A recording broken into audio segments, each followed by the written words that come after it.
Bismillahirrahmanirrahim. Assalamualaikum warahmatullahi wabarakatuh. Alhamdulillah, saudara-saudaraku, kematian adalah sebuah misteri yang tidak diketahui oleh siapapun akan kedatangannya. Kematian juga tidak hanya mendatangi orang-orang yang berusia lanjut. Betapa banyak orang yang sehat badannya, muda usianya, dan makmur kehidupannya, namun tiba-tiba malaikat maut datang menjemput nyawanya. Tidak ada seorang pun yang bisa menjamin dirinya akan hidup di dunia ini dalam rentang waktu tertentu. Maka kematian bisa datang setiap saat, dan setelah itu ada kehidupan akhirat yang kekal abadi. Kita hanya berdoa semoga Allah Subhanahu wa ta'ala menjadikan kita termasuk orang-orang yang beruntung, dan menjadikan kita orang-orang yang berbahagia dalam kehidupan akhirat yang abadi. Saudaraku,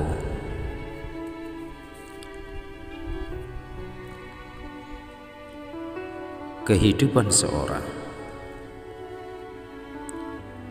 sangatlah singkat bila dibandingkan dengan kehidupan akhirat yang abadi. Namun kehidupan dunia ini sangat menentukan kehidupan seseorang di akhirat.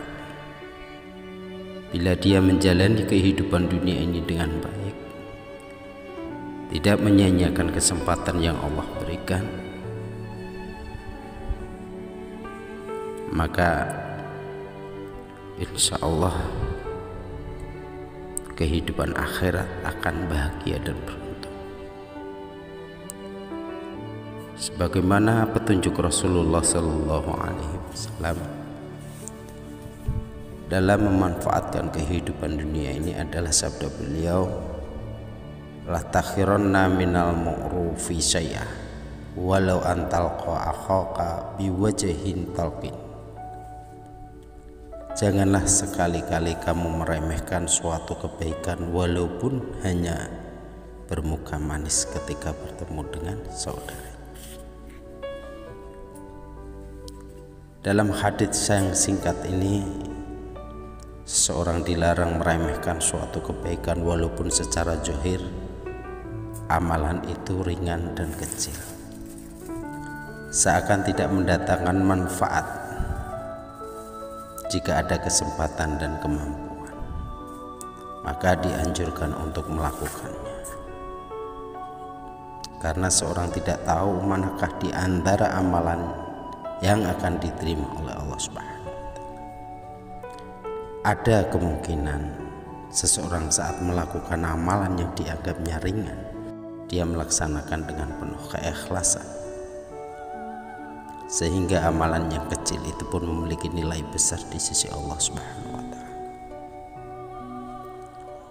Sebagaimana yang dikatakan oleh Ibnu Mubarak rahimahullah, kamin amalin saghirin yu'azzimuhun niyatu wa kamin amali kabirin yusaghiruhun niyah.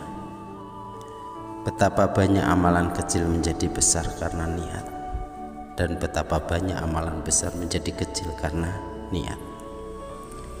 Oleh karena Syekh Islam Ibnu Taimiyah rahimahullahu mengatakan, wa naw'ul wahidu minal amali qad yaf'aluhu al-insanu ala wajhin yakmulu fihi ikhlasuhu wa ubudiyatullah wa yaghfirullahu lahu bihi kaba'is.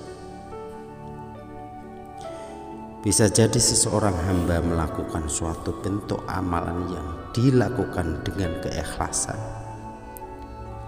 dan penghambaan kepada Allah Subhanahu wa ta'ala dengan sempurna. lalu dengan sebab amalan itu Allah menghapus dosa besarnya. Sebagaimana hadis dalam Sunan At-Tirmizi dan Ibnu Majah dari hadis Abdullah bin Amr bin As dari Nabi Sallallahu Alaihi Wasallam, yusahu bi rajulin min ummati yaumal qiyamah ala ru'usil khalaiq fayunsuru alaihi tis'atun wa tis'una sijila. Seseorang dari umatku dipanggil pada hari kiamat di hadapan semua makhluk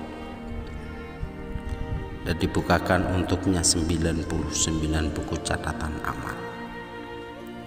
Satu buku luasnya sejauh mata memandang. Kemudian dia ditanya, apakah engkau mengingkari sesuatu yang ada di dalam catatan ini? Kemudian orang itu mengatakan, tidak wahai Rabb. Kemudian Allah mengatakan, tidak ada kezaliman atas dirimu. Kemudian dikeluarkan untuknya sebuah catatan besar. Genggaman tangan di dalamnya terdapat syahadat la ilaha illallah. Kemudian dia bertanya, adakah manfaat catatan ini dibandingkan catatan-catatan yang sangat banyak itu? Kemudian catatan kecil itu diletakkan di lisan satu sisi timbangan, dan catatan yang banyak itu diletakkan pada sisi timbangan yang lain. Lalu catatan yang di dalamnya tertulis syahadat lebih berat, dan sisi timbangannya yang berisi catatan-catatan yang banyak itu terangkat. Itu menandakan masih berat dengan kalimat la ilaha illallah Muhammadur Rasul. Riwayat At-Tirmizi dan Ibnu Majah, hadis ini dinilai sahih oleh Syekh Albani. Saudaraku, di antara contoh lain yang menunjukkan bahwa amalan ringan terkadang bisa menjadi sebab seorang dimasukkan ke dalam surga atau diampuni dosa-dosanya. Maka dalam suatu riwayat dijelaskan dari Aisyah radhiyallahu, beliau berkata, seorang wanita miskin datang kepadaku sambil membawa kedua anak perempuan. Lalu aku berikan 3 biji korma kepada mereka. Kemudian si ibu memberikan setiap anaknya 1 biji korma dan 1 biji lagi untuk dia makan. Dan ketika seorang ibu ini mau memakannya, keduanya anaknya meminta, lalu dia bagi menjadi 2 dan memberikannya kepada kedua anaknya. Maka aku kagum dengan sikap dan aku ceritakan kepada Rasulullah Sallallahu Alaihi Wasallam. Kemudian beliau bersabda, sesungguhnya Allah telah menetapkan surga baginya dengan sebab amalannya itu, atau dengan sebab amalan itu Allah telah membebaskannya dari api neraka. Saudaraku yang Allah muliakan, amalan ringan yang kadangkala kita jalani dengan ikhlas itu kadangkala belas kasihannya Allah Ta'ala bersamanya, yang akhirnya dosa-dosa kita terampuni oleh amalan yang sekecil itu. Di antara contoh lain yaitu dalam sabda Rasulullah Sallallahu Alaihi Wasallam, ada seorang yang belum pernah melakukan kebaikan. Dia sering memberi orang piutang. Inna rajula lam ya'mal khairan qattu wa kana yudda'inu nas. Tiada seorang yang belum pernah melakukan kebaikan tapi dia sering memberi orang piutang, artinya menghutangkan. Dia berkata kepada utusannya saat pergi menagih hutang, ambil dari orang yang bisa membayar dan tinggalkan dan maafkan orang yang kesulitan membayar. Semoga Allah Subhanahu wa Ta'ala memaafkan kita ketika orang itu meninggal. Maka Allah berkata kepadanya, apakah engkau pernah melakukan kebaikan? Dia menjawab, tidak pernah.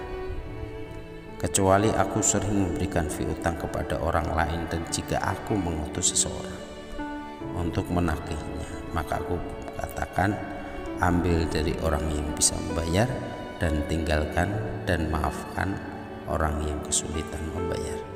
Semoga Allah Subhanahu wa ta'ala memaafkan kita. Maka Allah Subhanahu wa ta'ala berfirman, tazawwaztu anka, maka sungguh aku telah memaafkanmu. Saudaraku, dalam kitab Sahih Bukhari Muslim, seorang laki-laki melihat seekor anjing yang menjilat tanah karena kehausan. Kemudian laki-laki itu mengambil air dengan sepatunya dan memberi minum anjing itu. Maka Allah berterima kasih kepadanya dan memasukkannya ke dalam surga. Dalam hadis-hadis itu menandakan bahwa Allah memberikan balasan serupa surga dan pengampunan dosa kepada mereka yang melakukan perbuatan-perbuatan yang dianggap remeh atau ringan oleh sebagian orang. Oleh karena itu, jangan sekali-sekali meremehkan kebaikan meskipun sedikit. Saudaraku, jadi Sah Islam Ibn Taimiyah ketika menyebutkan tentang kisah wanita pezina yang dimasukkan surga dengan sebab memberi minum seekor anjing, wanita itu memberi minum seekor anjing dengan penuh keimanan dan keikhlasan yang ada di dalam hatinya, sehingga Allah Subhanahu wa ta'ala mengampuninya. Padahal tidak semua wanita yang memberi minum seekor anjing akan mendapatkan pengampunan. Maka seseorang jangan melihat ringan dan remehnya suatu amalan, tapi hendaknya berusaha untuk senantiasa ikhlas, karena keutamaan dari suatu amalan tergantung dari kesempurnaan keikhlasan. Oleh karenanya Allah Subhanahu wa ta'ala berfirman dalam surat Al-Mulk surat 67 ayat 2, alladzi khalaqal mauta wal hayata liyabluwakum ayyukum ahsanu amala wa huwa azizul ghafur, yang menjadikan mati dan hidup supaya dia menguji kamu siapa di antara kamu yang lebih baik amalannya, dan dia Allah Maha Perkasa lagi Maha Pengampun. Fadl bin Iyas, maksudnya yang paling ikhlas itu maksudnya yang benar, ikhlas itu yang benar. Saudaraku, semoga Allah senantiasa memberikan kita keikhlasan dan taufik untuk beramal soleh. Kurang lebihnya mohon maaf. Akhirul kalam, assalamualaikum warahmatullahi wabarakatuh.